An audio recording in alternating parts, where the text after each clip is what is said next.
Hello, my name is Beck and today I'm going to be showing you the last few books that are on my TBR for 2018. Throughout the course of the year I wrote a list on my phone and it was about 20 books long, 25 books long, and throughout the year I've managed to get most of them off that list and I've only got one more that is on that list, so I'm pretty proud of that.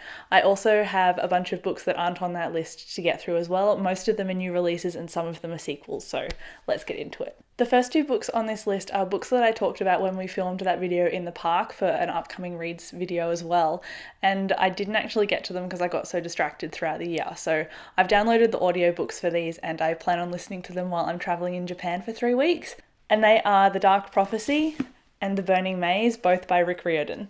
I can't say too much of these because obviously they're the sequels. The Trials of Apollo is the first book, and I know that it follows Apollo, who is the god of art and music, as he gets cast out of Olympus by Zeus, and then he gets sent on a quest with some of the characters from the Percy Jackson series. These books are usually really fun and funny, and I can't wait to have them read to me while I'm on a train travelling. I think it's just going to spice up my trip a lot, and I'm really hyped to pick up more Rick Riordan books because I always end up loving them, and I'm way behind on this series and I need to catch up. The next book I've got on my list is Frankie, and this is actually the last book that is on my list for my phone notes. So once I finish this, I would have finished my phone notes list of reads, and that means I would have finished my backlist TBR goal for 2018. I'm really embarrassed that I haven't read this yet because Siobhan Plaza is actually an Australian author, and the Australian book community is kind of cozy and everyone kind of knows everybody. And so the fact that I've met Siobhan a bunch of times, and she even wrote a cute little note in my book, and I haven't read this yet, I feel pretty embarrassed by. I did read Tin Heart by Siobhan and I found it incredible,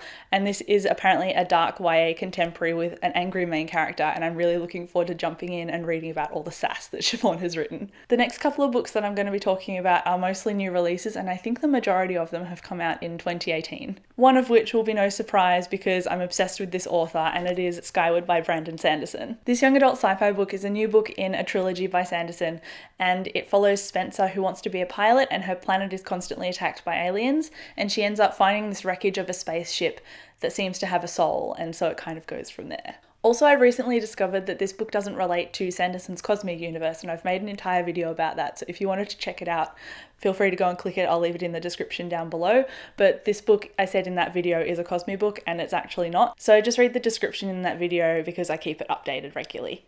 But anyway, I'm keen to dive into Skyward and be surprised because Sanderson always surprises me with his plot twists. One of my other favourite authors is actually releasing a book this year as well, and I'm pretty sure it's out in the UK, but the Australian release date is in December, and it is Soulbinder by Sebastian de Castille. Soulbinder is the fourth book in the Spellslinger series, and it follows our protagonist named Kellen. I don't want to say too much about the series because obviously I'm anticipating book 4, but it basically has all of my favourite tropes in this series. It has Kellen, who's the underdog main character. We also have a sassy sidekick, but it's a squirrel cat that only Kellen can seem to understand. And we also have a wise, sarcastic and loyal mentor named Faru. I think I'm pronouncing that right. There's also magic and secrets and danger that this trio is constantly on the run from. And just overall, I really love the humour and loyalty in this series, and so I'm highly anticipating book 4. This next book I also don't have a physical copy of because it comes out in November, but it is Arch Enemies by Marissa Meyer. I just recently finished The Lunar Chronicles by Marissa Meyer, and that is a young adult sci-fi series, but Arch Enemies and Renegades, the first book, are quite different. In this new series, which I just found out is a trilogy, not a duology, Marissa Meyer kind of writes about superpowers and superheroes and villains in this kind of regressed society that's almost a dystopian world, but not quite.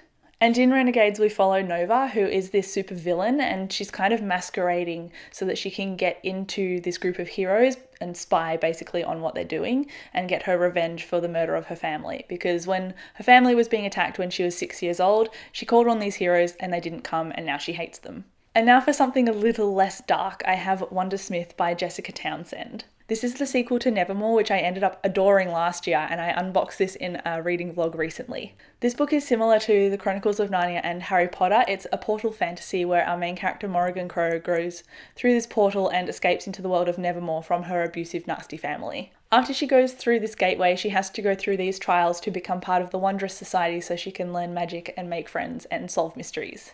I found the first book really heartwarming and cozy, and it kind of does have similar vibes to Harry Potter and the Chronicles of Narnia, just in that kind of nostalgia that it can tap. I don't know what it was, but it was just very atmospheric in that sense, and so I'm really looking forward to diving into book 2. Now, this next book isn't fun and cozy, it's morally ambiguous and very dark, and it is Vengeful by V.E. Schwab. You've probably heard so many people talking about it because it seems to be the book that everyone has at the moment.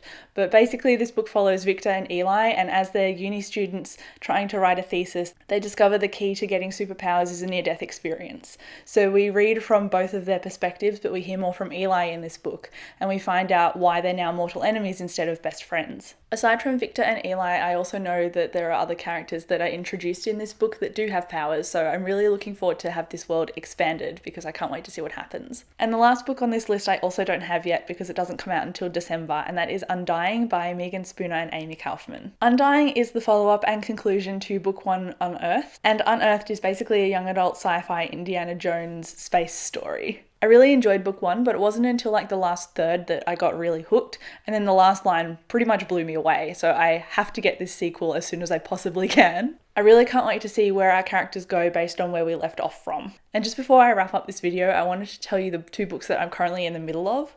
The first one is a manga volume called Monster, and it's volume 2 by Naoki Urasawa. And the next one is Muse of Nightmares by Laini Taylor, which is just taking me forever to read, but I plan on finishing it in 2018. So this is a stack of most of the books that I'm planning on finishing in 2018. So far I've read about 115 books and I'm planning to get to 120 or more. So that goal is going to definitely be reached, which I'm pretty happy with. Also, if you've read any of these, I'd love to hear what your thoughts were in the comments. If you have a book that you want to finish in 2018, please let me know in the comments. But thank you so much for watching this video, and I'll catch you in my next one. Bye!